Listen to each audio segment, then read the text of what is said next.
Today's episode is brought to you by Create Engage, the specialist digital marketing agency for the disruptive management consultancy.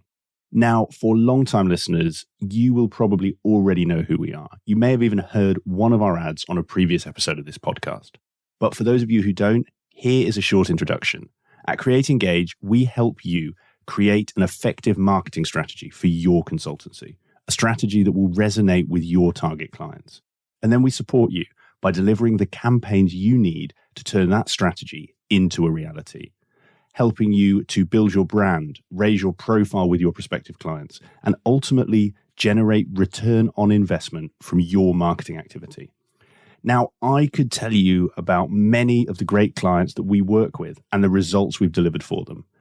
But instead, I'm going to do something much more powerful and something that I would recommend you do for your own marketing. I'm going to let our clients do the talking for us. If you are currently thinking about marketing for your consultancy, you're going to want to listen to this. Create Engage started the process for us. They managed it end to end. They came up with some really creative ideas and we were really happy with the work that they did, which meant that we could just focus on running the business. Not only did we start conversations with clients that we hadn't spoken to before, but also there was tangible return on investment by some work that we were given. They've helped right from the initial shaping of the idea through to helping us work out what our end goal was. They've supported us with the visual identity and our positioning of the brand. We've had an immediate expansion of our network and have initiated a raft of new conversations with owners, CEOs in target client organisations, and has led to us winning new projects already. One of the greatest compliments, I guess, is that one of our competitors even said that they really like what we're doing with marketing and they wish they could be doing something as good.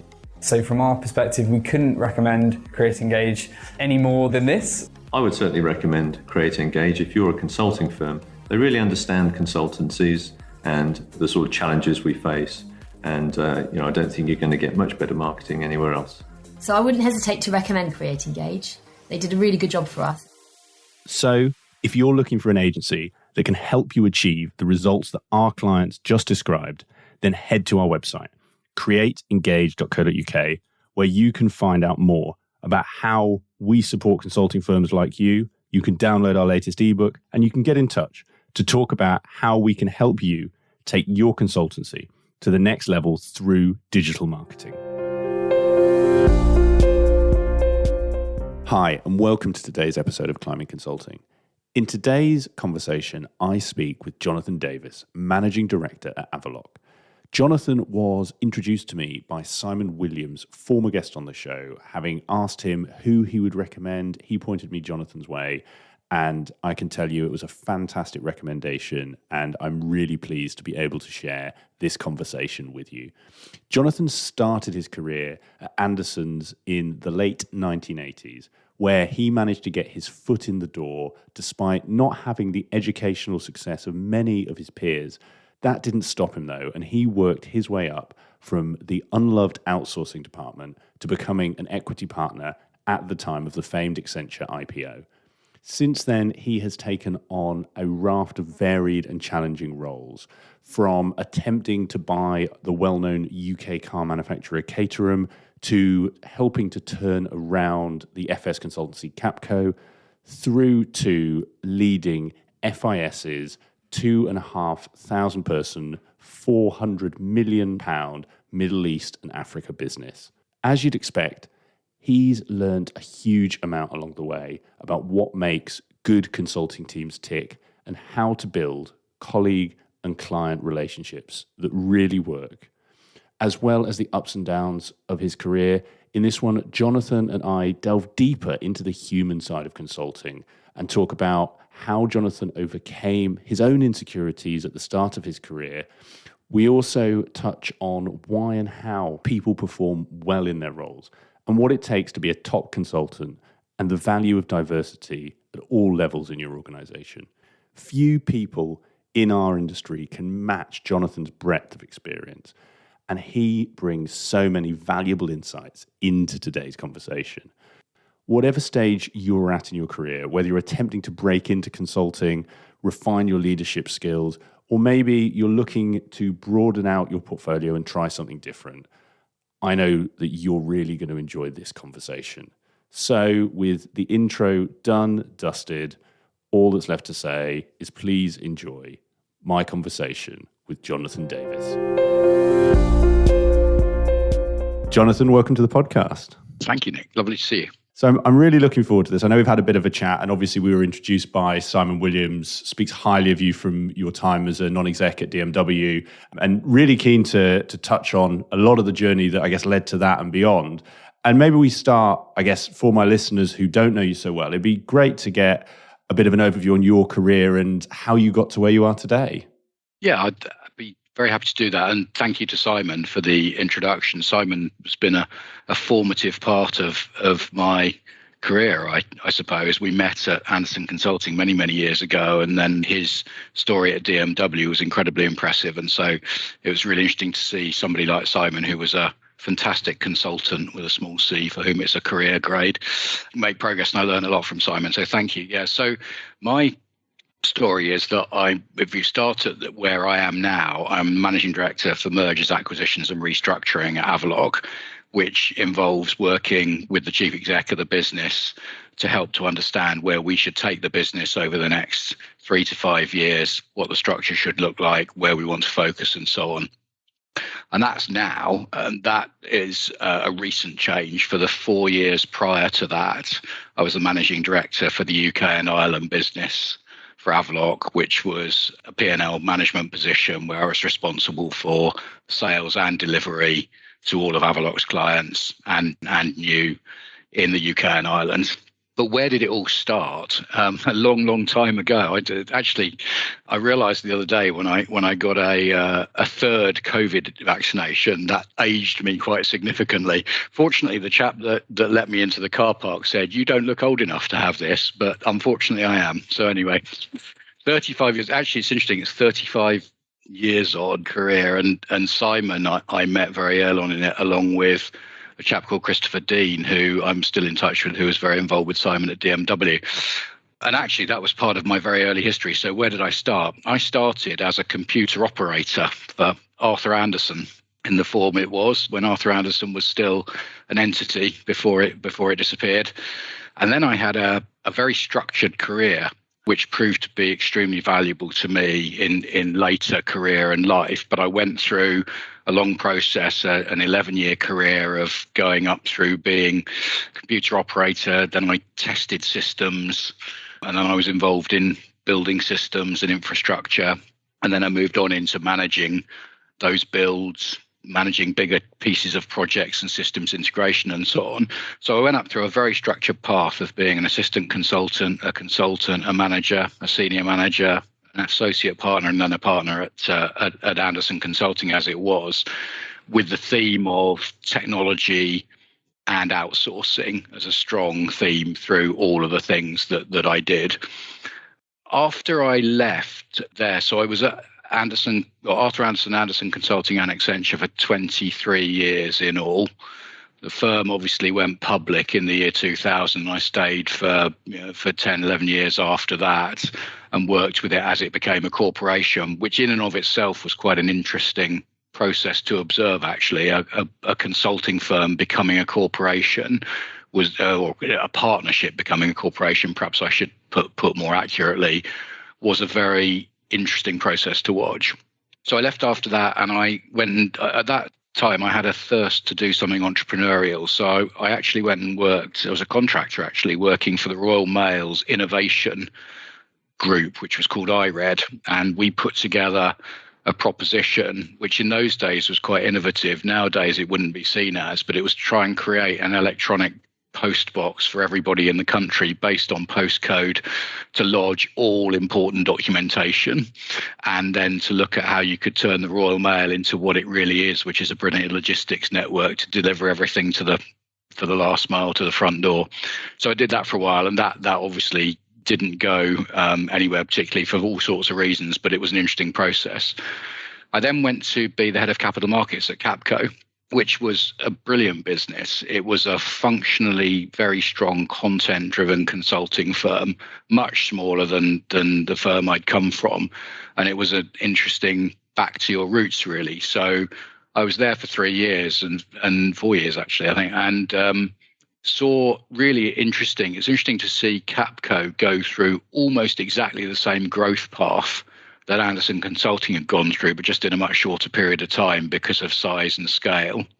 After that, I moved to work for FIS, which at the time owned Capco, and I went to completely the opposite end of the spectrum. So I did 3 jobs for FIS.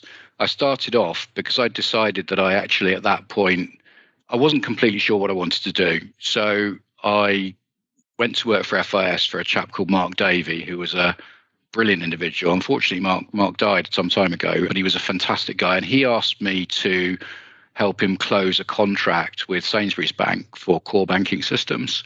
So I went to be a sales contractor, essentially, to close that. And then that went well. And so Mark asked me to be a sales director. For a short period of time, I was a sales director for FIS in EMEA. And then he asked me to be the managing director. So I was the MD for FIS in EMEA, or the chief exec, I guess, more properly, given the nature of the role. And that was the other end of the spectrum. So I had 2,500 people working for me and about £400 million of revenue. And I was sat on the board of the European entity for FIS. And so that was absolutely different. And I learned a huge amount, particularly because FIS was more of a product company than it was a consulting business. So I did that. I then had a foray into even more entrepreneurial territory when I decided that I really wanted to have an entrepreneurial part to my career. So I tried to buy a car company, a small, low-volume car manufacturer, which might seem like a very odd thing to do, but there were reasons for it. And I spent a year putting a bid together, which was interesting and unfortunately wasn't ultimately successful. Although we got some backing, it wasn't successful.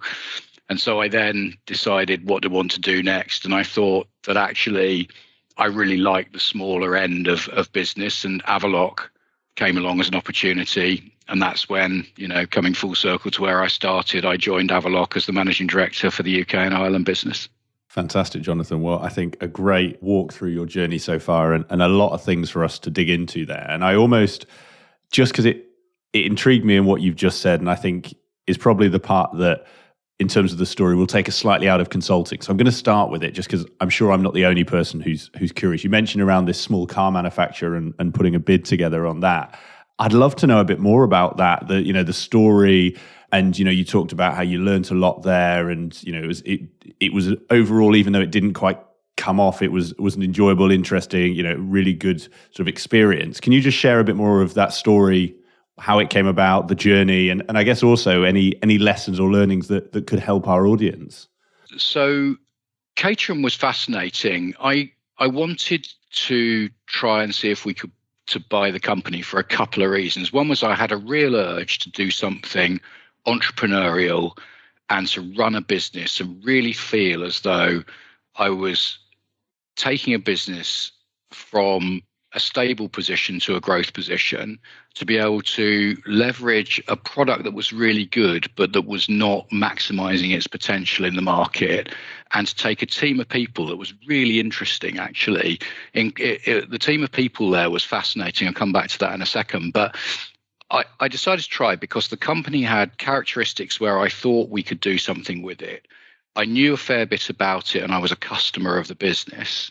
And I wanted to do something like that, to build and run something. So that's kind of how it came about. I was very fortunate, and you need some luck and fortune in life. Because of the things that I'd done earlier in my career, I'd been a shareholder at Capco and I'd been a shareholder at Accenture, and that had given me a certain amount of freedom in terms of time to be able to explore some things. So I had some time that I could spend doing this, and I decided to do it.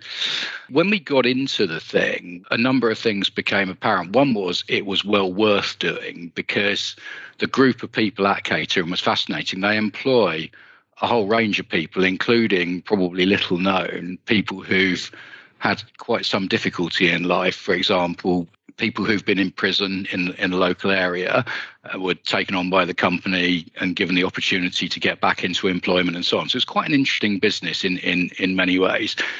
What did I learn and how did it go? Well, I learned, I think, that skills that you put together in a consulting career are applicable to many, many, many things. And I'd got to the stage of life where I had some confidence about being able to do things, possibly a little too much, arguably, but I had some confidence that I could do it. And I approached it exactly as you would any consulting project. I'd never raised money in the markets before.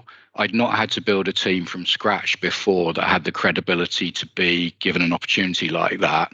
And I had not put a bid together on my own to be able to do something like that. So I went after it like a consulting project, and I just worked out what it was that you needed to do to be able to raise money and get backing. And the first thing you need to do is to be able to have a credible team of people that are going to run the business. And I think team is a theme throughout things we talk about. So the first thing we did was put together a brilliant team, including a sales director, an operations director, salespeople, a finance director, and so on. And what that kind of made you realize when you think about it is the importance of the different skills in that top team and what that top team needs to look like.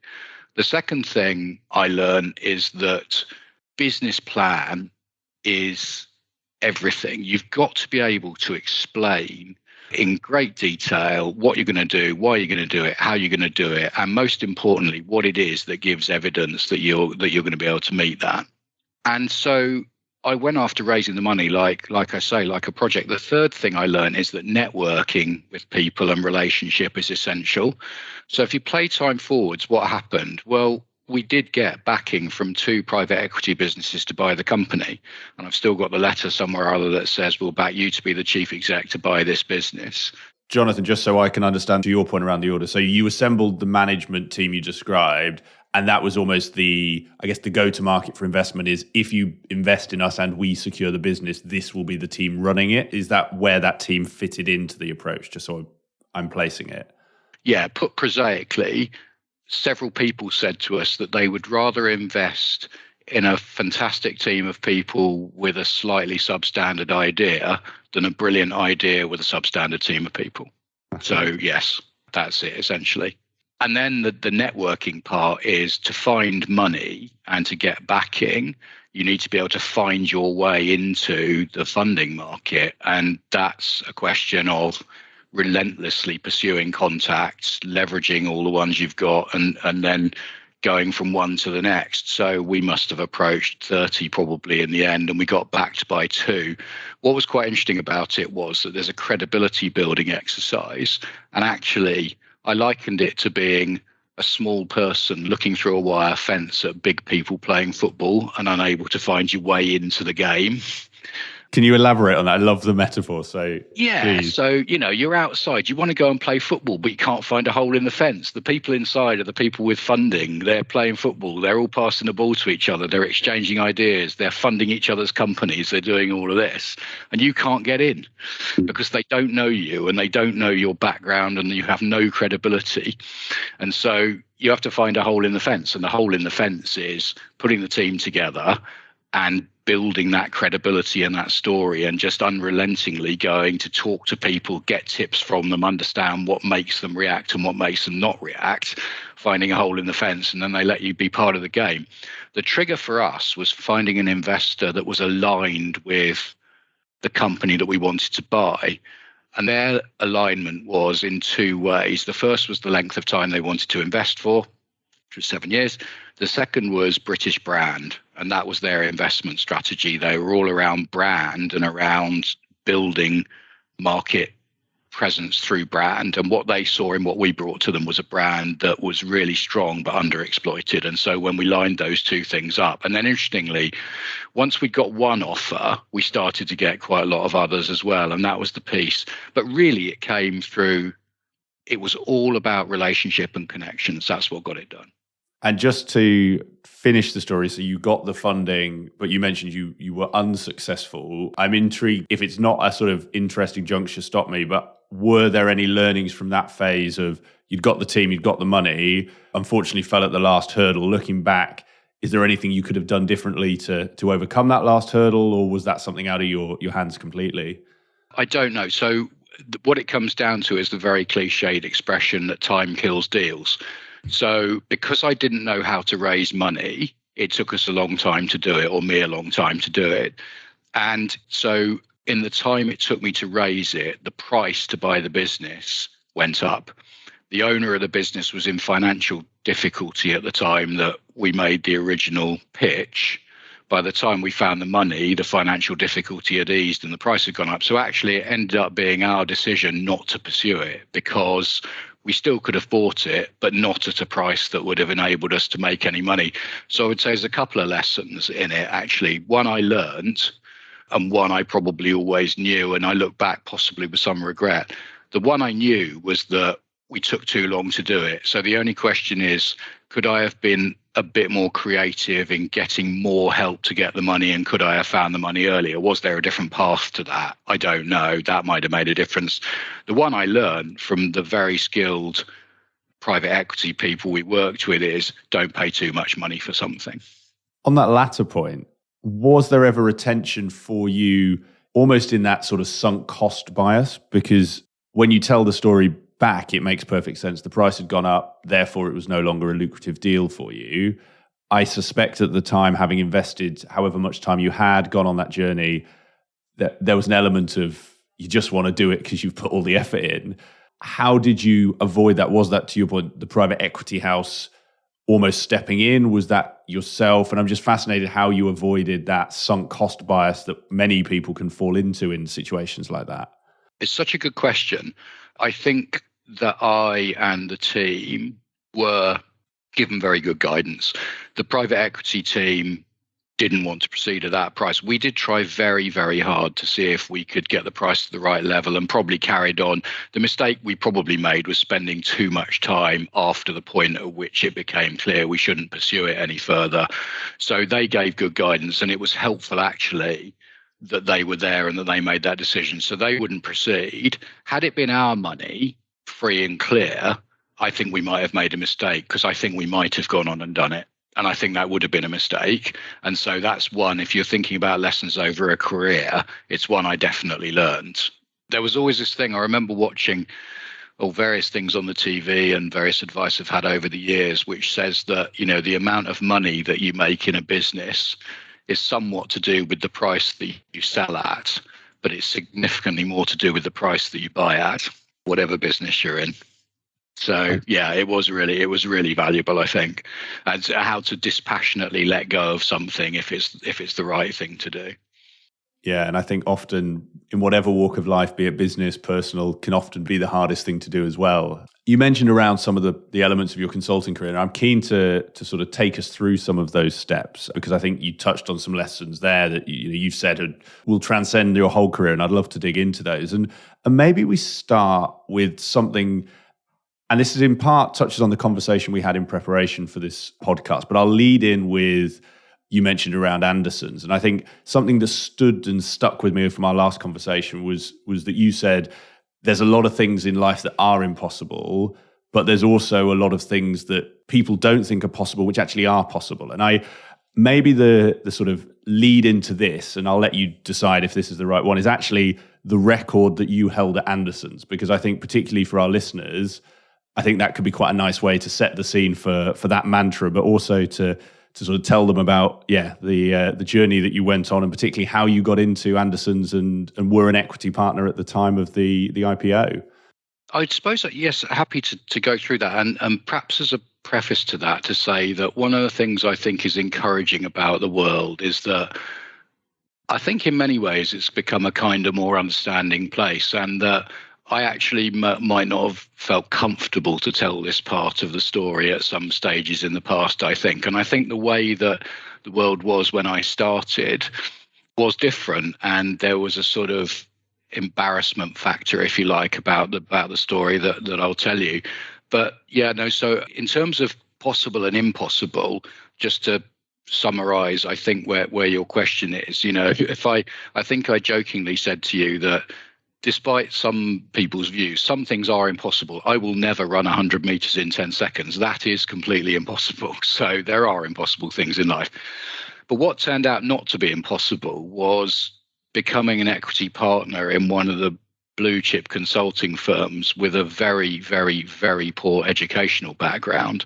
That turned out to be possible because I was able to do it. So I was, the history is I was extremely lazy at school, and I succeeded in scraping through school well enough. I went to a grammar school where 98% of the people went to university, and of those 98%, the vast majority to what you might term Russell Group universities.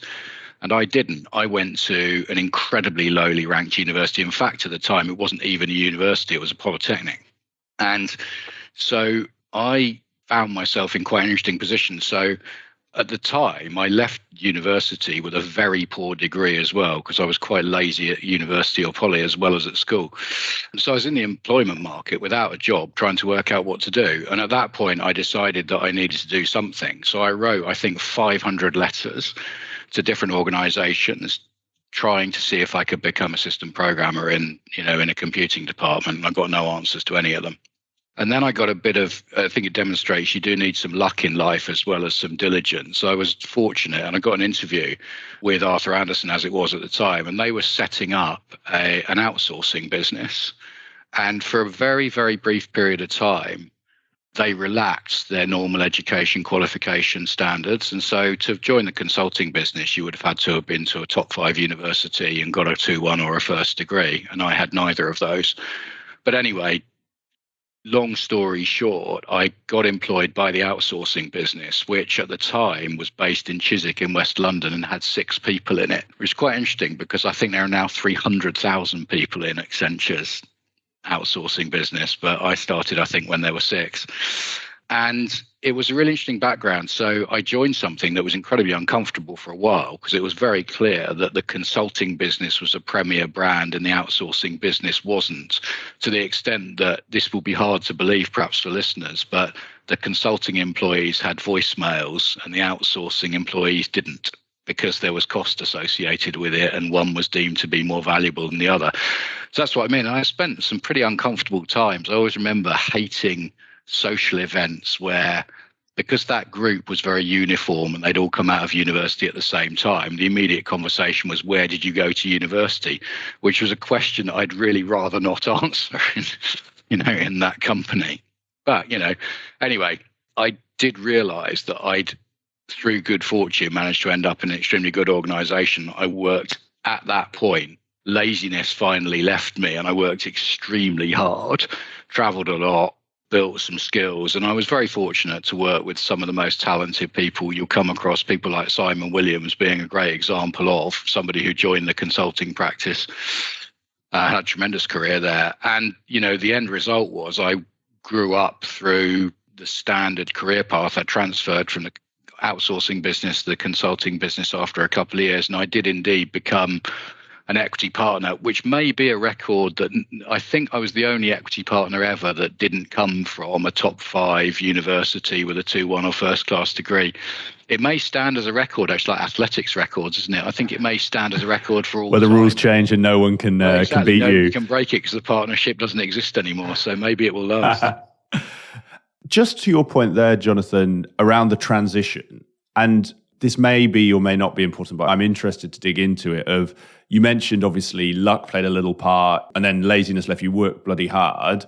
That transition, was that something, as in from outsourcing to consulting, is that something that was almost premeditated following your early time there? So was it something that you went, I can see where the future is, I need to make that shift? And if so, I'd just love to understand the thought process and journey you went on there, because I think there will be others listening who may be in a similar position or may not be in consulting and want to get in consulting. So I'd love to understand the proactive steps, if they were, to make that transition to enable the record we've just talked about.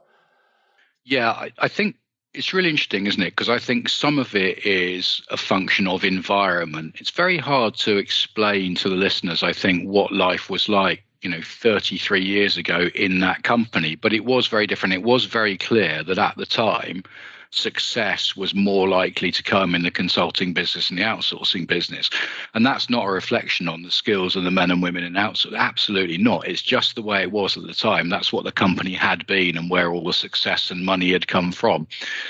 So partly it was that you could see a faster path to success. But I think more importantly, I think that the skills that I wanted to develop and the things that I was interested in were more present in the consulting career, particularly when it came to being involved in projects, being involved in start to finish development of something, and the client-facing nature of it were things that appealed to me. And I think I started to realize that some of the skills that I was able to develop were likely to be useful in that consulting career and cause me to be successful. I would say it wasn't without its challenges, though. I mean, one of the things that people say doesn't necessarily come across about me, but perhaps reassurance for your listeners, I was extraordinarily shy when I was at that stage of life, shy to a disabling extent. So standing up in front of a group of people for me would have been one of the most uncomfortable things. In fact, it was so bad for me that when I first started work, I found it quite difficult, even particularly bearing in mind what I said to you about the slightly rarefied atmosphere of people I was working with. I actually didn't even like introducing myself and giving background in front of big groups of people. So I was painfully shy. But one of the things I realized was that you do have to challenge yourself. And I learned to present in front of people through training and through practice. And that actually turned out to be an incredibly important skill. And so although I didn't really want to develop it at the time because it made me feel incredibly uncomfortable, I would say the success in the consulting career came from two things. One was things that I had in me that needed bringing out and I was comfortable doing, writing skills and structuring, planning skills and so on. The presentation one was extraordinarily important and very painful to learn. But if I look back on where I ended up, I would not have been able to do very many of the jobs that I've been able to do if I hadn't confronted that demon and been able to do something about it with, I have to say, a huge amount of help from that organization, which taught me to do it, including one incredibly painful training course where they videoed everybody, which was bad enough. But what was even worse, they then played back the video in front of the entire group, which I didn't realize they were going to do. But I do remember that as a groundbreaking moment in learning presentation skills. I remember doing a very similar course when I was starting my career, and there is nothing more uncomfortable until you're used to it than, like you say, having a video of yourself played back. It's something when I first did this podcast, it took me a long time to get used to listening to myself. 90 episodes later, I've become immune, but it certainly is hard at the start. To your point, Jonathan, around like those skills and really putting the effort in, and again, I don't want to oversimplify what was probably a much more complex or sort of longer term journey, but were there any events or was there a period that really helped you make the transition you've described from self-confessed lazy person who'd sort of got to where they'd got to through luck, and then making that shift to someone who is working hard and is building those skills? Because I think there's not a lot of people, but I hear sometimes people say, well, I just don't have that skill, or that's just not me, or, this isn't for me. And I'm really interested, what was it, if there was, that was that turning point that took you from, I'm just in the outsourcing business and that's going to be me, to no, I'm going to learn these skills, I'm going to make that shift. Was there a period, was there anything, or was it just more natural osmosis, being around and seeing those people working with you? No, I think there were specific things. And I think, well, one was a personal thing, which is I did realize, I think there's a growing up thing. I think there's a maturing thing. I matured quite late in life, and I did mature and realize that actually you have to earn a living, and it's better to earn a living, in a way where you've got a thriving career than where you're not. I also worked out quite early on that I would rather be in a position where I was making decisions about things than having decisions made about, me. Now, obviously we all have decisions made about us. That's part of life, but there is an extent to which. So I realized that. I think the other thing was that And this is the value in teams and in people. I will be forever grateful to, 2 or 3 groups of people actually at school, although I don't really think reflecting on school days is necessarily that constructive. But I actually think I could have been in an even worse position if I hadn't been surrounded by a peer group of people who were successful. But then when I got to Arthur Andersen Consulting, I think that I lacked confidence very much, but that confidence came over time through being involved in successful teams. But then I think it was also really important that I saw what was possible.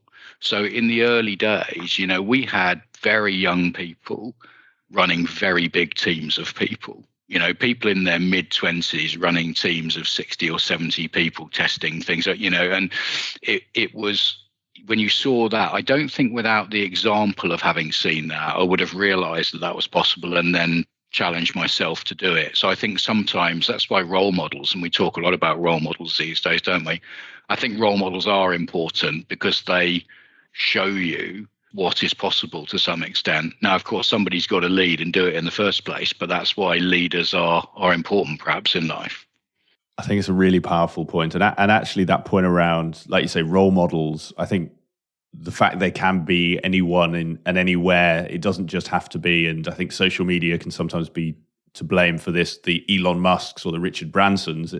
Just like you say, if you're listening to this, you're a 21-year-old analyst and you're seeing a 26-year-old consultant or senior consultant with your capital C leading that team, actually it really does show you what you can do. And I think that's true throughout. And I think implicit in what you're saying is also that old adage that you are the average of the 5 people around you. And if you change those 5 people, as you did moving into Accenture and then or Anderson's as it was, and seeing the consulting side, that shifts your mindset. And I think it's a great bit of advice for anyone listening as well. I want to turn us a little bit, fast forward in your journey, Jonathan. If we have time, I might come back to what you said around seeing Accenture go from a partnership to a corporate, but I'm conscious we've got a lot to cover. So I'm going to put that on the shelf that we may come back to. But I want to jump to, your next chapter with Capco, because that's quite a transition after 22 years going from what was Anderson's, then Accenture, and the size it was, to a firm the size of Capco.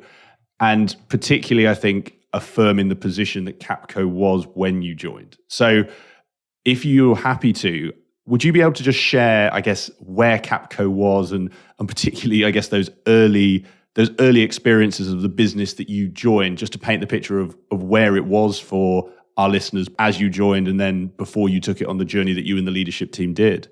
Yeah, I mean, it was a very small business in the UK in those days. And it was a company of about 1,000 odd people, probably fewer than that actually globally. But London was about just under 100 people. And it had been through some quite difficult times. So a lot of the leadership had left and there were only 2 partners left in the London office. And for one reason or another, it had got itself into slightly challenged territory. So it was making about 10 million of revenue probably in the UK, and 80+% of that came from one client. And so that obviously creates quite a vulnerability for you. And it was a contradiction really in many ways, because the men and women there were extremely skillful. I think I said in the introduction, it was a company with great content depth. So when you looked at the consulting men and women in there, they were truly skilled and as individuals, there's some tremendous consultants there and added a lot of value to the clients. But as a business, it wasn't really running very well. It wasn't selling enough. It had some concentration risk. And actually, this is so long in the past that I don't think it will matter now. It's gone through so many changes of ownership. I don't think anybody will mind if I tell the story, which is a true story, which is that at the first meeting that I went to, it was grandly called a partner meeting, but there were only 3 of us, so it really wasn't much of a partner meeting. But the FD did genuinely ask us in the first meeting, before we did anything else, whether we wanted to pay the VAT or the staff. So it was right on the limits financially. Wow. And of course, we solved it. It was a bigger company than that, and we found some money from somewhere and did both of those things. But that showed, it was quite close to the edge in terms of profitability and so on in the UK business at least. And that was the starting point for it, really. So it was quite challenging at the beginning. That is a heck of a place to walk in, and if that's your sort of first, second, or I guess at any point that's a meeting that you probably don't want to be in, and particularly when you've only recently joined. And to your point then, obviously you and the leadership team took the business on a journey, you turned it round. To your point, gosh, 80%, for a 10 million business, that is a huge vulnerability. And I'd love to understand, how did you and the team turn it round from where it was to where you got it to? Because I think there's obviously going to be some lessons in that, and I'd love to, with the benefit of hindsight, understand the approach you took.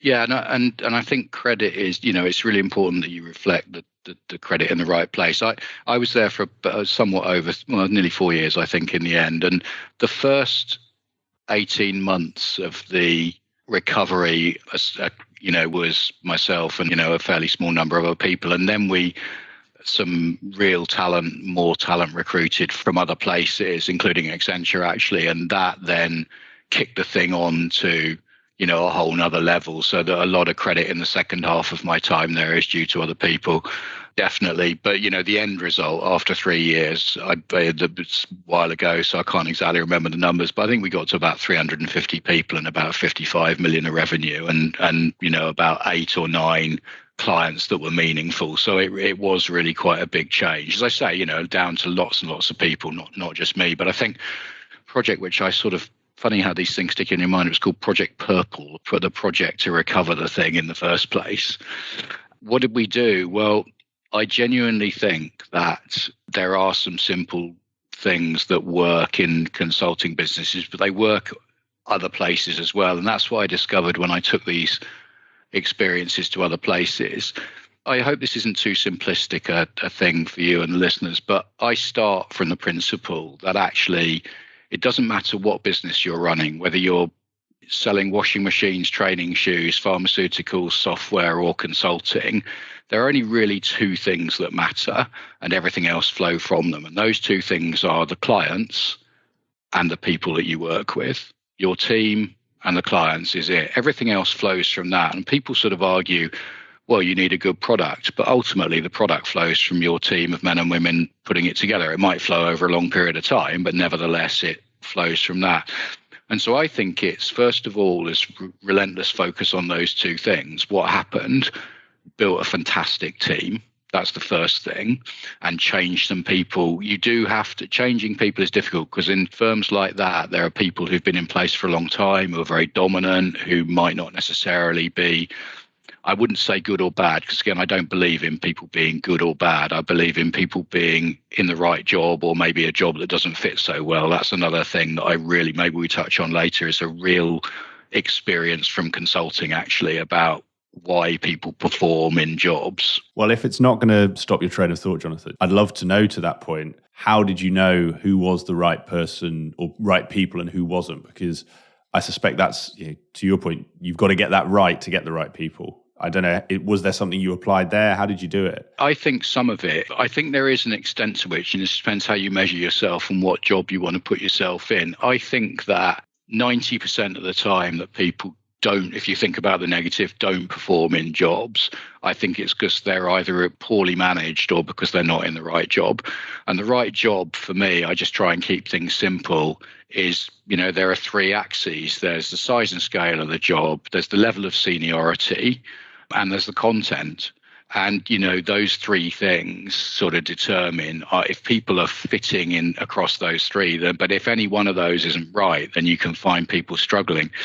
I do think there is a bit of this might not be the most helpful thing to say, actually, because I think there is a bit of an instinct about it. I think you can teach yourself to do it through watching lots of people go through careers. But I think it's a bit like having a sense of humor. If you kind of either have or you haven't.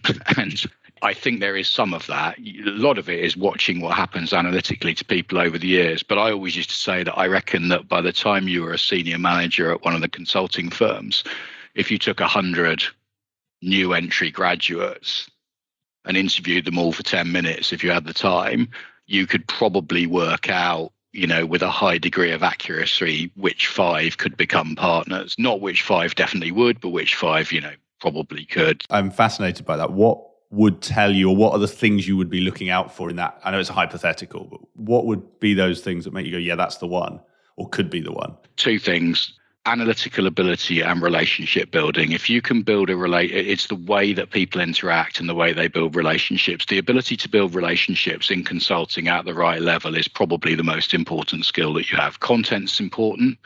Content's more easily learned. And one of the things I think maybe we sort of touch on, perhaps later is, how do you build relationships and when do you start doing it and why is that important, and maybe come back to that. But, so I think if you look at the people in the company, it's a question of getting them in the right roles. So I think what we did was we got people in the right jobs. Secondly, you can't in those jobs spend your time in the office. You've got to spend your time with clients, and it doesn't actually matter how big your company is. When I was the MD at FIS with a couple of thousand people, I still spent a couple of days a week with customers. You've really got to, in all jobs. I was watching, somebody who I'm a huge fan, Charlie Nunn, who's the new chief exec at Lloyd's. Brilliant communicator, brilliant individual. Embarrassingly worked for me about 30 years ago on a consulting assignment, which fortunately he knew how to do because I didn't, because it was a strategy consulting assignment. But you can see our relative success and that Charlie is now the chief exec of Lloyd's. Brilliant individual. One of the brilliant things about Charlie, if you look at his LinkedIn posts, where does Charlie spend the first 3 weeks or 4 weeks of his tenure? In branches, with customers, with people, building, so I think there's that. So the second bit that had atrophied somewhat at Capco was those consulting relationships outside the core client. And then, 3 and 4 probably are manage the small stuff, really manage. How long does it take to get people productive when they join the firm? Matching up their skill sets with the jobs they're trying to do, really making sure there's a career path there that matches the things that we're selling to the customers. So really being diligent about that. And then I think the other thing that I think happened probably more in the second half of my tenure, I'm not sure I was the best at this, but I think Capco did do this as part of that recovery, getting everybody to be a representative and evangelist for the business and to sell the business and to really feel passionate about it. Those were some of the things that I think we did. The other thing that we did was change the company from being, and I use this term very advisedly, and I'll qualify it in a second, but changed it from being a body shop to a service company. So the beginning, it was just body out for a period of time for a day rate, and we had this sort of utilization chart about when people came back and when they went out again. And it's very difficult to grow a business like that. Now, the reason I say I'll qualify it is because I actually used a term I think is a bit pejorative, and I didn't mean it to be. There are loads and loads of businesses that are highly successful at putting people into jobs for a period of time. There's absolutely nothing wrong with that. It's just quite difficult to scale it beyond a certain point. And so what we started to do was to do more work that was based on outcome rather than the number of people involved in it, et cetera, and to create a base load of longer term work rather than people work. One of the interesting challenges we had actually was seeing that business grow very quickly and then being able to accommodate people's preferences, because as you scale a business, you need a background level of long-term work that might, in quotes, be deemed not to be so interesting. So if you sort of give you 2 examples, if target operating model work for 12 weeks are high-profile clients, exciting work, and consultants want to do it and so on. Running testing on a systems integration project at the back end of a back office system might be less so, but without those long run projects, it's very difficult to keep a big workforce busy because of the resale, the selling on costs, selling repeatedly. It's very difficult to do. So you have to get that balance right. And that's why a diverse workforce, and we can maybe talk about diversity later, a workforce with diversity in terms of what it wants to be doing is really important as well, because you need people who want to work on long-term systems integration projects that build a base load, if you like, of fees, so that you can then put those more, those smaller, more rapid pieces of work on top. Those are some of the things that we did. I think a really good, concise list there. And to your point around diversity of work, and actually genuinely interested in your view of sort of diversity of team as well. And I think that's something let's come on to a bit later, Jonathan, because I'm keen to touch on a couple of jumps in your sort of career journey first. Just before we, I guess, move on from the Capco story, those are the 4 things that worked and obviously helped you and the team turn the business around, make it a success. I almost, just in case anyone else is at this position, that sounds like it was learnt over the period. So I'd love to know, was there anything that you tried, or was there any principles that you thought would feature in that list that dropped out, or any things that actually didn't work that, with the benefit of hindsight, you would say we could have done this faster, got bigger, done it more comfortably if we hadn't done? And again, it's just for anyone listening who might be going through that same journey. Yeah, I think that when I think back to things that I kind of did well and did less well, I think that one thing that worked less well that I didn't do very well, I think, was that there's a real balance in companies of that size about giving people who work there the freedom to do the work they want to do and have the growth that they want and pursue the path they want, because that's why they're at a smaller firm. So, for example, people that don't want to spend too much time selling work or whatever it might be, that may be a very simplistic example, but balancing that with the need to create that base load of work and get people to do, I'm not sure I accomplished that very well. I think you can, what's the sporting expression, lose the dressing room if you're not careful. And I think that, we did do that. I did that a few times, I think by trying to drive people to do what I wanted them to do because I thought it was necessary. I don't think I was as sensitive to that as I should have been, I don't think. So I think that didn't work as well, I don't think, as it could have done. That team building piece didn't work as well as it could have done. It's a really interesting point, and I think the sporting analogy or metaphor is a good one. And regular listeners will know I try and steer clear of anything but sports metaphors because I'm not good outside of that, Jonathan. The answer to this may have been you didn't, but assuming you did, how did you get that dressing room back? Were there any things you did to get those team members back on side, get people round? And again, it's for anyone listening who might have, to your point, because I think we all do sometimes push a bit hard or go a bit too far in one direction. Maybe I'll add a next element. How did you know you'd lost the dressing room, and what did you do to get it back?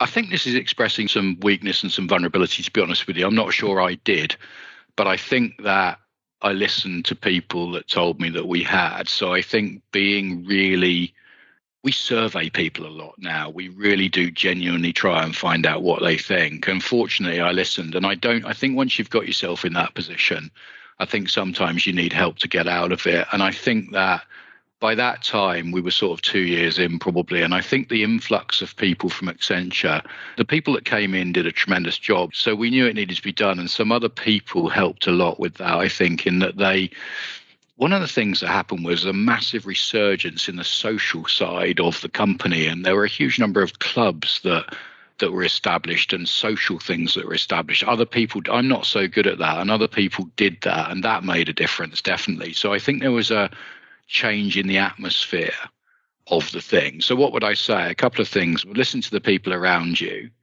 and don't be, so, overconfident that you don't listen to the things that need to change, and then have people around you that are able to do those things that you may not be so good at.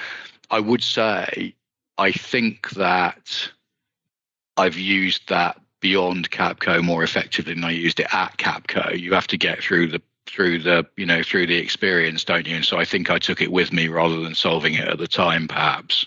Fortunately, other people solved it, but I think that's true. I think that nicely takes us forward in your journey, Jonathan, because I wanted to, and maybe this is where you did solve it, I wanted to touch on your time at FIS and just to help me and equally my listeners. So Capco was bought by FIS, is that correct? Yes, yeah. Okay. And subsequently sold, but it was owned by FIS at the time. So that obviously explains how the opportunity came about.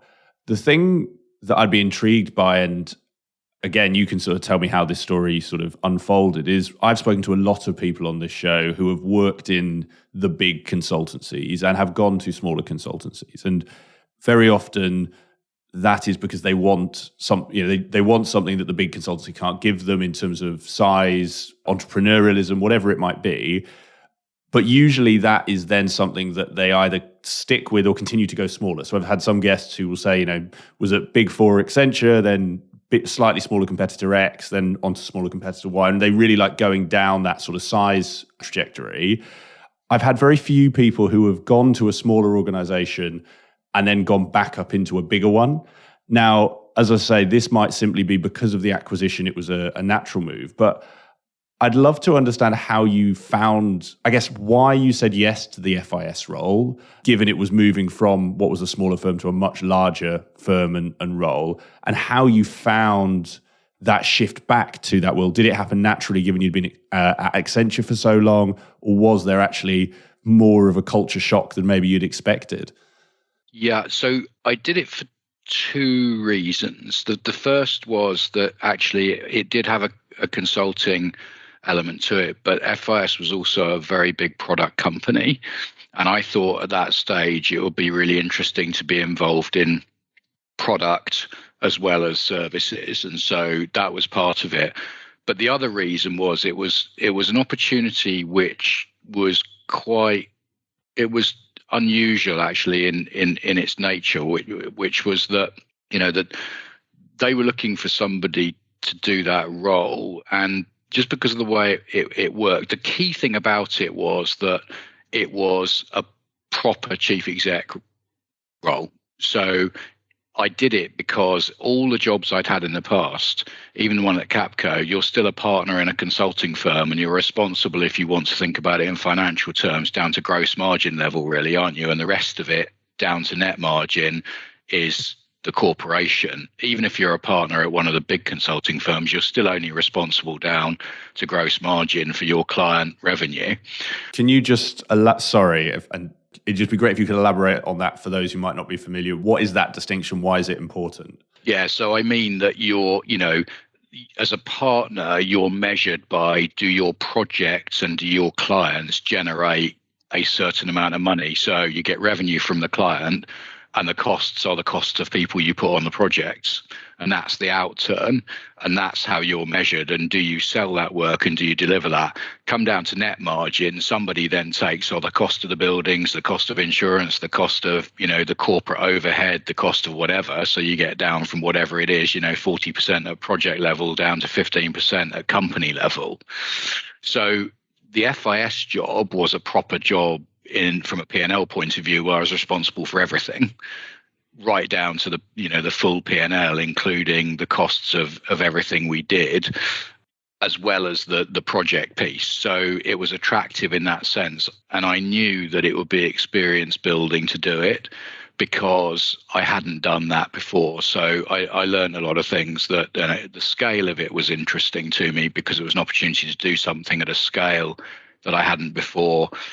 And somewhat dauntingly, it also had some regulatory responsibility, because one of the businesses that we ran was regulated because it looked after client money for wealth managers, and that's a regulated function. So we had regulated business in there that I was interested in. So I did it really, I suppose, because I wanted to see if I could become a managing director of a business, and that then, I think, taught me a lot of skills that added to the consulting ones, rounded things out, and made it easier to go and do other things afterwards.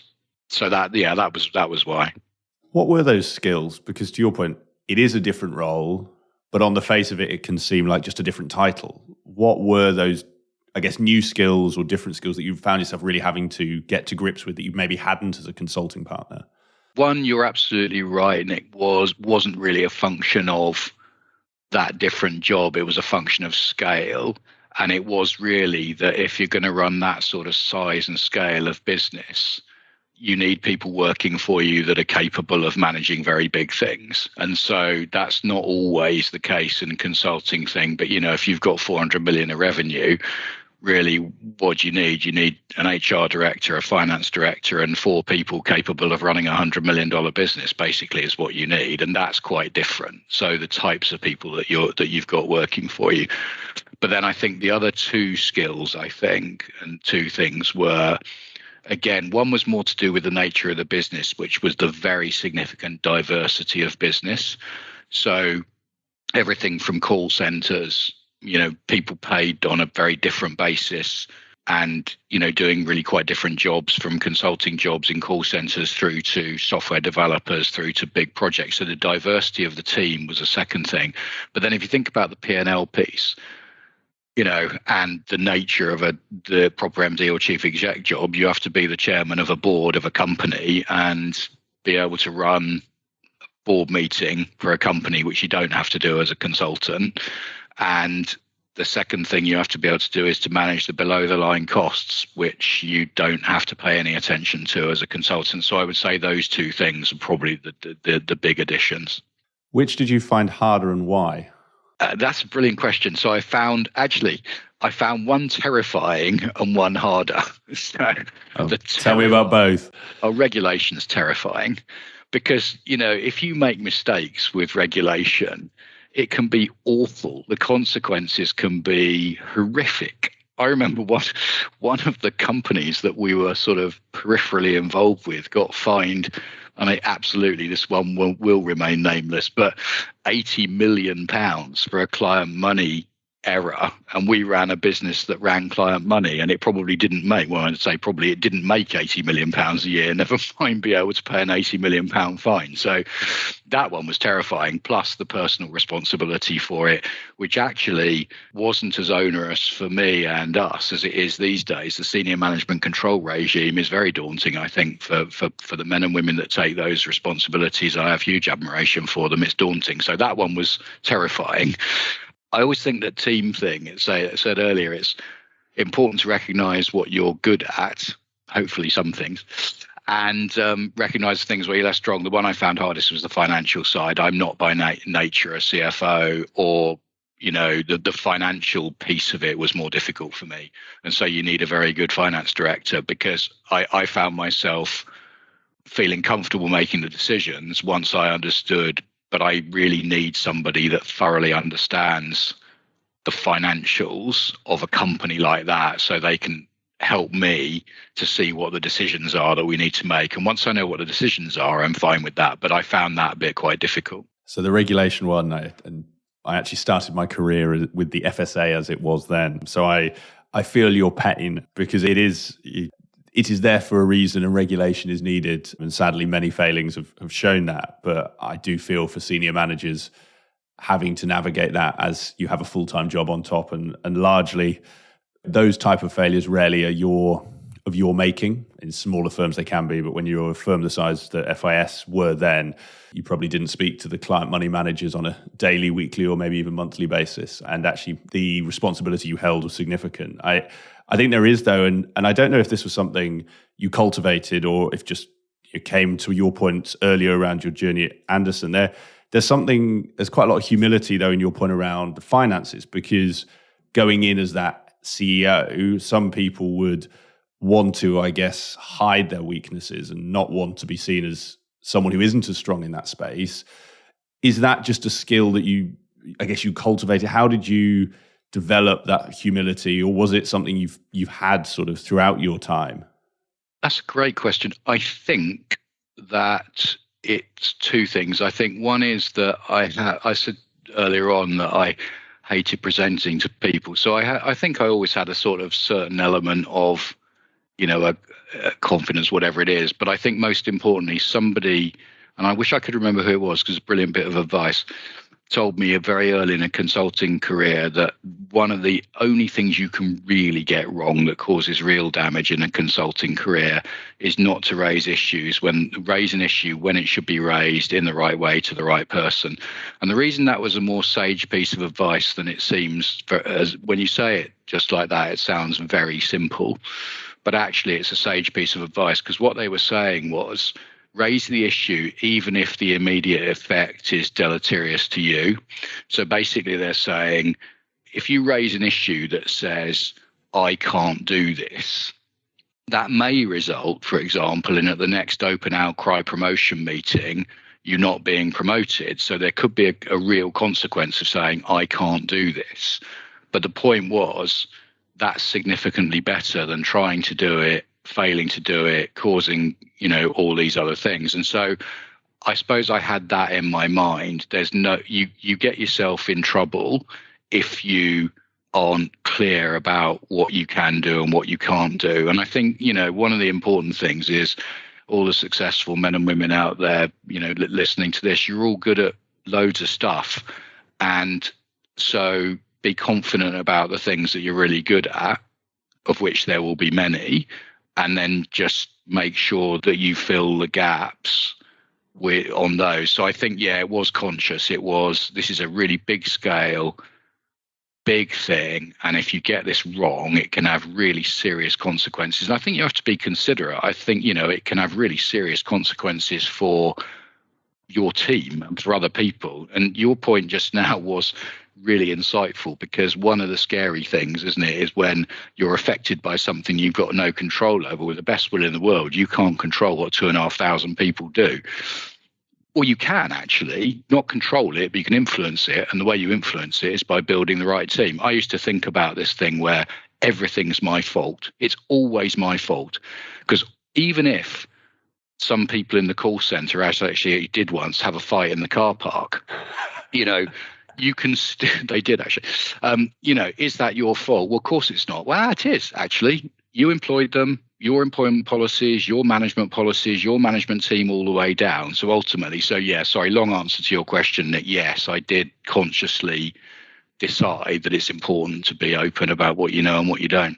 I think a great answer, Jonathan. And I think your last point as well, really powerful. And there's a great book actually by a former Navy SEAL. So it's a little American. And I say that just for listeners who may find that a bit difficult to sort of take in. But it's by a former Marine called Jocko Willink, actually called Extreme Ownership. And for those of you who aren't inclined to read books, the summary is everything's your fault for the reason you've described, Jonathan, is yes, you didn't do the thing, but at some point the structures were created to enable that thing. And actually, if you take that approach to work, life, whatever it might be, you will naturally improve your organization. And that, again, it's a fantastic book that I'd recommend, but for anyone listening, and I do have listeners who like podcasts, not books, so to be considerate, there is the synopsis. I think though, Jonathan, and I want to turn in a moment to sort of team, and to your point, we've had a thread throughout this interview around sort of forming great teams, leading great teams, and how teams are what enables success.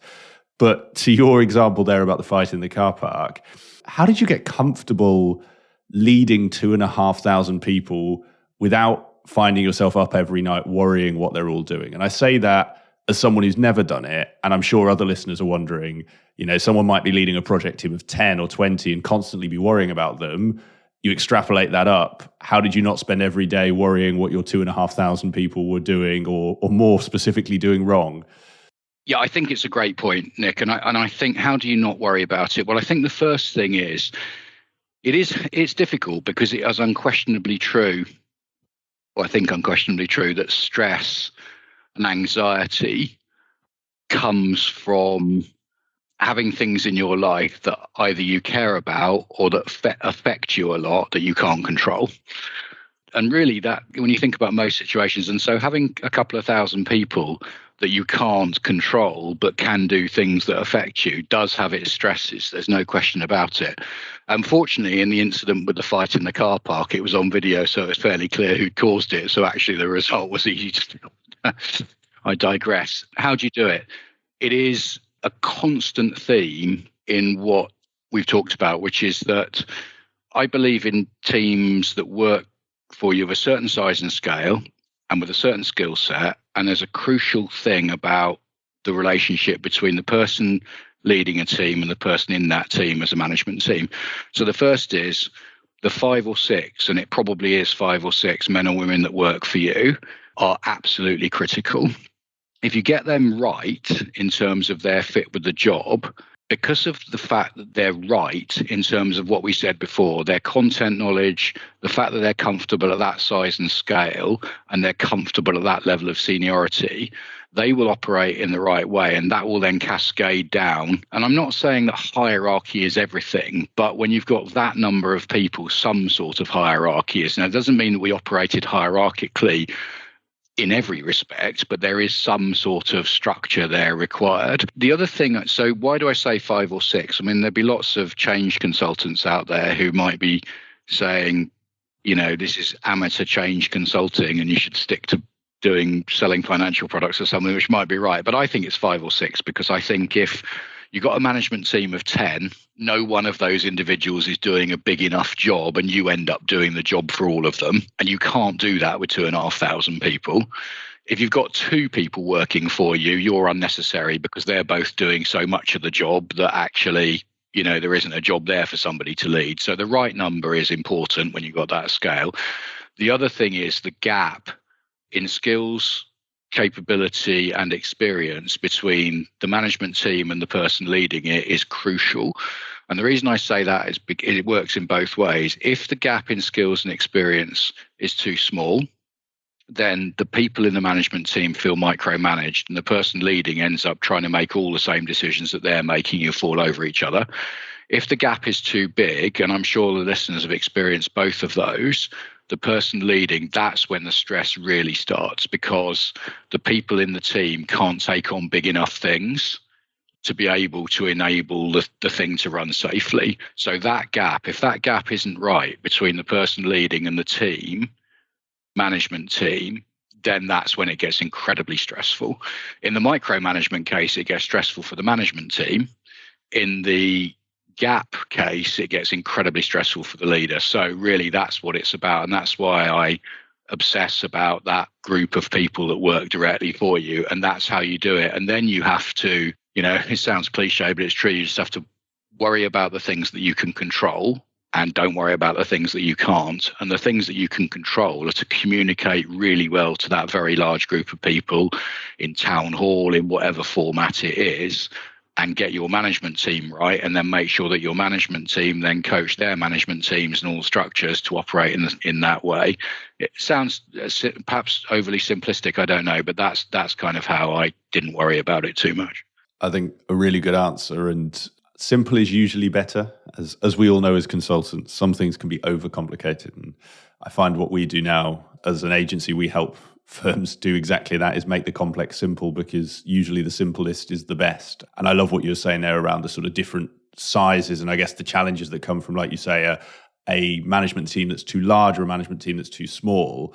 And I think, Jonathan, it nicely brings us on to probably the last thing for today, and the thread that, as you highlighted, goes through all of your career journey, and that is that leadership and that team piece. And maybe we start with what you were just talking there when it comes to sort of building great teams around that leadership team of 5 or 6. And you've obviously already touched on the why you need it. I'd be interested how you selected that team in terms of working together. So you talked about earlier, and you mentioned it there, around the things that let you know if someone is the right fit for that role. The other element, I guess, with the management layer is they have to be a right fit with their colleagues or with yourself. Or maybe they don't. I don't want to put those words in your mouth. How does that add a complexity, and how did you assemble those teams to give you not just people who tick the boxes for their role, but tick the boxes as a team? To the sports analogy, you've got 5 great players who play together, not 5 superstars who can't pass a ball between each other. Yeah, I do think I've come to believe that the personal qualities and the thing is really important. And maybe tell you something about a friend of mine and a job that he does in a second. But so I think that the diversity of that team is really important, and that's diversity in all the ways that we understand, because I think that is just constructive. I think it's diversity in terms of skill set. You don't need 5 finance directors. You need, in fact, that would be really bad.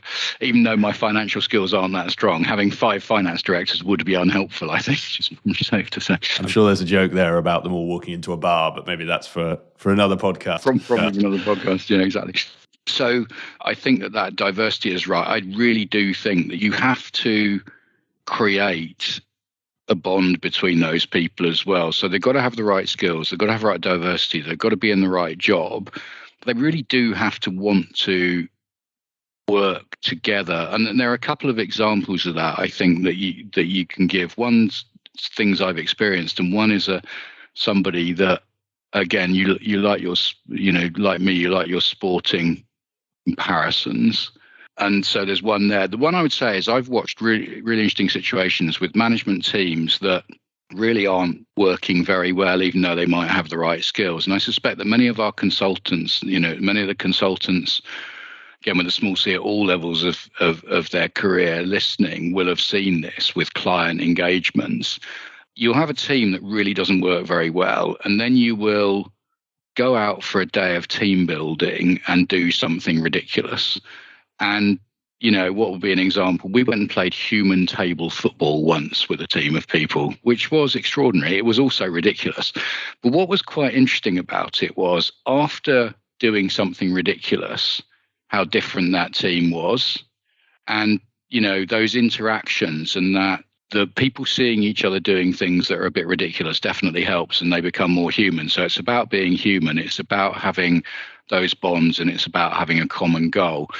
I'm not sure that I've ever got it completely right, but as an aspiration, I have to get right a team. So the Saracens rugby team is a really interesting example, a team that's been through, and it doesn't matter what caused it. For the listeners who don't know, they were the Premiership rugby team that was relegated from the Premiership because they breached, at least technically, some rules around financial reward for their players. And I say at least technically because I don't want to get involved in whether they did or didn't. That's not the point. It's not because you're a Sarries fan, I take it. There you go.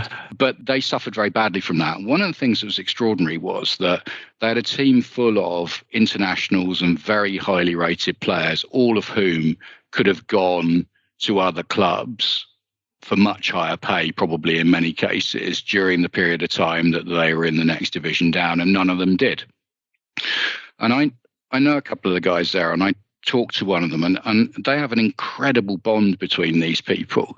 And one of the things I asked, because I wanted to try and use it in business, was the only other place I've seen that level of loyalty to people was when I worked for a military charity, and I saw it in the armed forces as well, and Royal Marines that I did some stuff with, and others in the army. And I asked the Saracens guy, I said, do you think it is only possible to build that level of commitment to each other when you take physical risk on each other's behalf? So, because it struck me that the commonality might be, war is obviously very different from playing rugby, but both of them are very aggressive and involve taking really quite serious risks. In one case, life-threatening risks. In the other, really fairly serious physical risks for somebody else. And interestingly, the answer was, no, I don't think that at all. I think what builds those teams and builds our teams is the fact that they care about each other, they know about each other, they know each other's children's names, they know where they live, they know their dog's name, they know what matters, they know what their hobbies are, they really know each other. And if one of them's dad's ill, they'll send a text to say, hope your dad's all right. Or he said, actually, you could think that, but it isn't that at all. And that's what I don't think we've ever really done that with a team at work, but I think it's an aspiration to really think about how you bring a team of people together in a way that makes them want to perform for each other, as those men and women did in both of those situations. It's for both the Saracens men and women, and for the men and women in the armed forces. Getting that to work like that. And interestingly, the armed forces you would think is all about hierarchy, but it's not really. It's about, there is a hierarchy, a very necessary hierarchy. It's about the same thing. So I think, that's my observation, is you've got to create a team that's diverse in all of the ways that allow you to lead a diverse group of people, which is what we do. You've got to have a team of people that are qualified in the right way to do the job across the three axes we talked about: size, seniority, content. You've got to have the right gap to the leader in terms of skills and capability. And then you've got to find a way to make people really passionate about achieving a common goal and to want to do it for each other. And if you can do those things, it's hard to do, but that's what I think it's all about. I don't think I've ever done that in that way properly, but it's one of those things where, unfortunately, I think you see these things, and I look back on all the mistakes that I've made with these over the years, and you try and hope that one day you'll put it all together in one place and kind of get it really right. Completely. And so my sport is rugby. So you fortunately hit on the sport that I can actually talk something about. If you suddenly talked about a football team, hockey, or whatever other sports people follow, I'd have nothing. And I think your point, so actually, side note, Charlie Hodgson is a former guest of the show.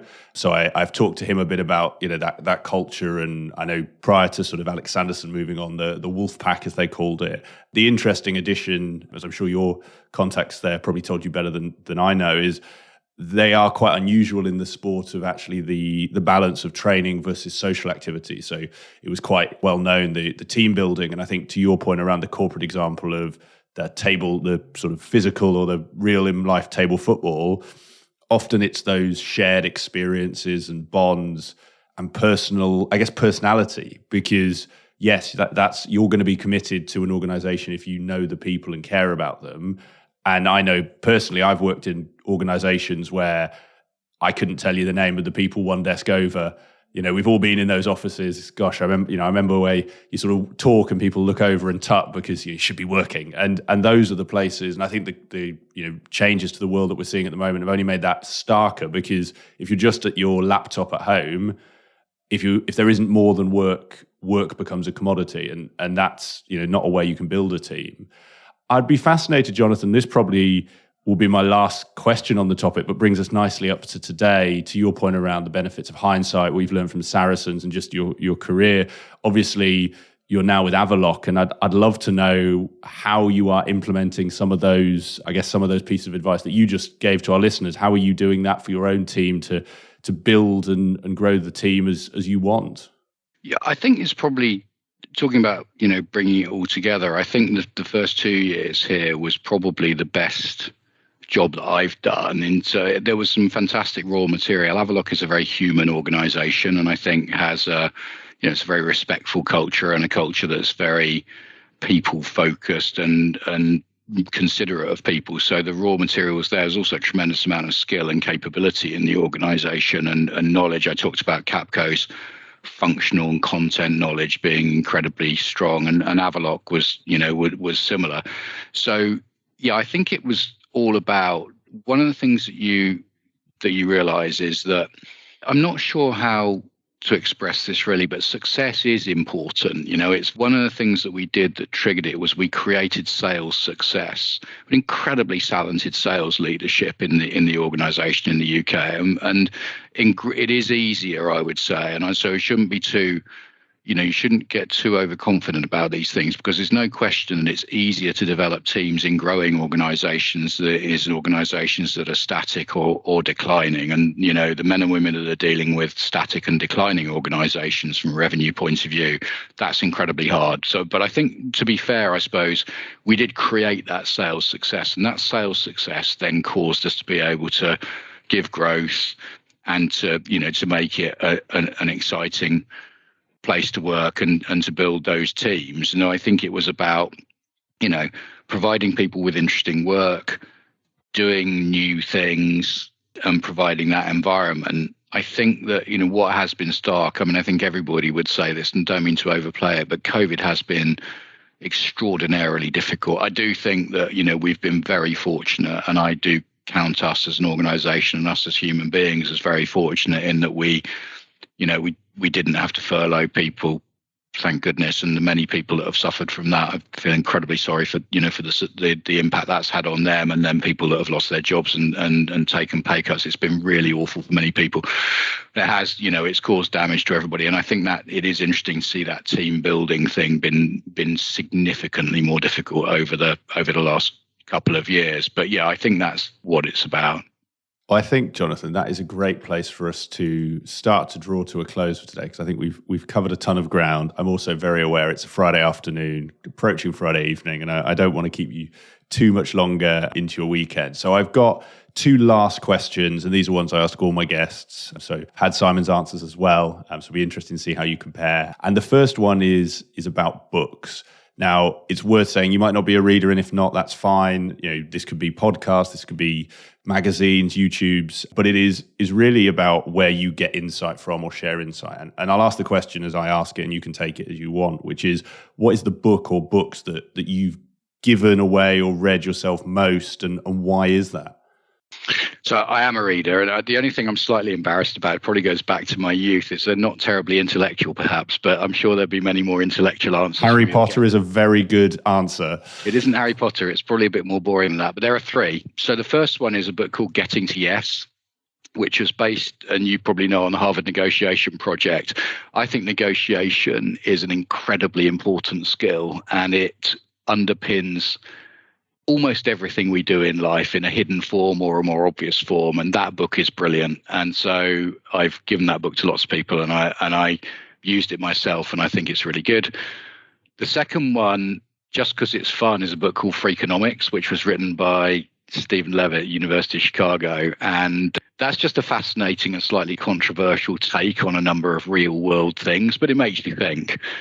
And the last one is, I like sport a lot. Probably more than I should do, actually, because but anyway, it is. There are many poorly written sporting books, but I liked Andre Agassi's book Open. I thought his autobiography was really interesting, and his upbringing as a child and what it's like to become a high performance tennis player with a father who made his success, but in a pretty painful way for Agassi. It was well written. I also admire Agassi in terms of where he's ended up in life. I think full circle to running a school for people, for underprivileged kids near Las Vegas with Steffi Graf, and not involved in the public eye, but basically doing something that gives a lot back. So I think he's quite an interesting character who's followed a path of intensity, followed by rebellion, followed by coming back to, just basically be a good human being. So those are my three. I think some great recommendations. Starting at the end, I haven't read Andre Agassi's autobiography, but I know exactly what you mean.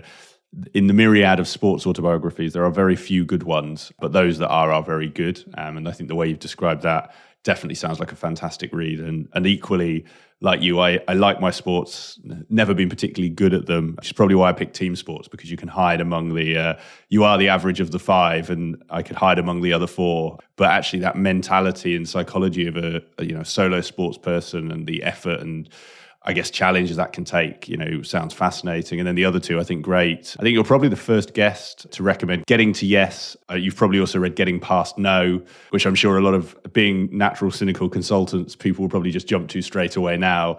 But to your point, I think that negotiation skill is one that too often people feel is just a sales skill, when actually life is a negotiation, and having the understanding of how that works, what's talked about in Getting to Yes is really powerful. So I think some great recommendations. And then, Jonathan, very last question. This could be a recap on what we've talked about. It could be some new points, but you have three people in front of you. One is a graduate just entering the industry, as you would have way back when you were entering the outsource business at Anderson. One is I'm around manager level. I flip between saying grades and years, but they've been in the industry long enough to have an option, but they're not at the senior end. And then the last is someone who's approaching partner and everything that comes with that and that decision point. And the question is, what one piece of advice would you give to each of those three people? The first to the person just starting out is build strong relationships everywhere you go and nurture them assiduously. The man or woman on the desk opposite you could be the chief exec of a huge organization in 15 years' time.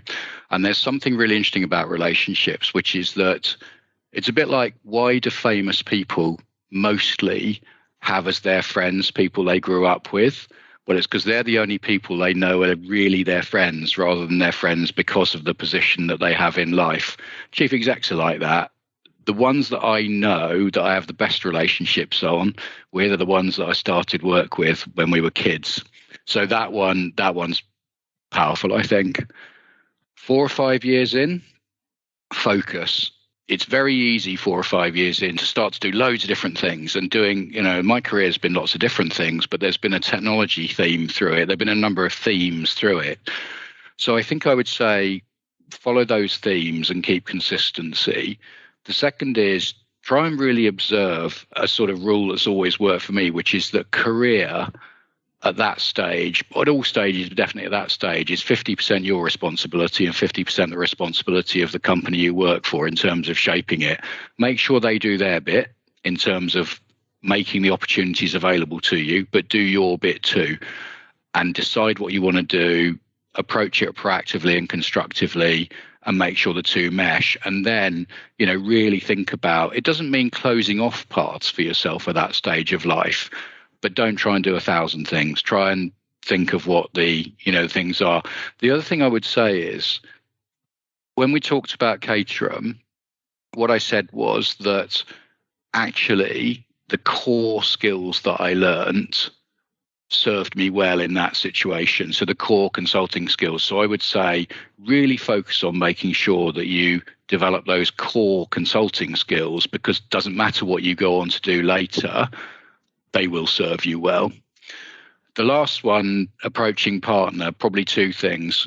A partner, very experienced partner, Anderson, gave me a very good bit of advice, which is, he said, you need to be, as a consultant, a successful partner, you need to be either T-shaped or pie-shaped in the mathematical sense, symbol sense, in that you've got to have all the skills at a certain depth across the top. You've got to be able to talk to clients, write documents, present, etc., etc. But you need to have a leg or two legs possibly where you have depth. And he said, you have to have a reason why clients call you and why people want to hear from you.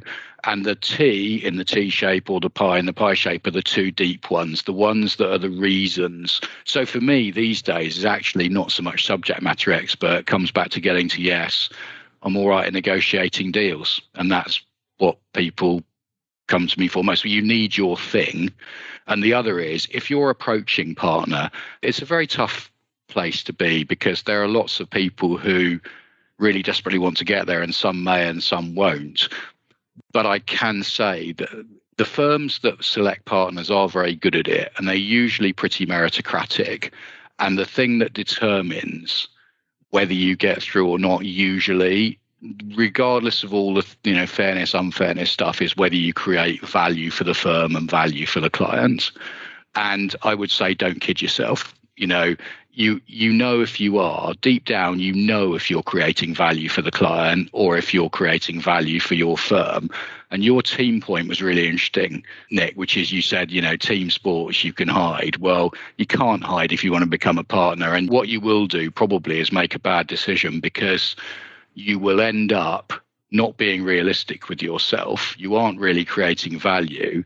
You'll stay in that position for 3, 4, 5, 6 years maybe, and you won't get there. And the question is it the right fit job for you, or should you go and take your valuable skills and put them elsewhere? Or are you indeed creating that client value and that value for your firm based on the shape of your skills? And then you'll get there. I think a great place, Jonathan, to finish, and actually some really good advice, particularly for those, to your point, who get close but actually aren't going to get there, or aren't doing, as you say, creating value for the client and for the firm they're working to get them there. Because I think, sadly, and I know and have seen people in this space, you can get very close to partner and hold on too long, to our conversation all the way back at the start about sunk costs, because you've got so close, you've gone so far, when actually, to your point, I guess it comes to the humility point, being humble enough to know when that isn't right, or that you're not going to have that fit in the team, is exactly what you need to do. And I also love your analogy for our junior listeners, because actually it's quite right, isn't it? Is you are blessed if you join a firm today like Accenture or one of their competitors.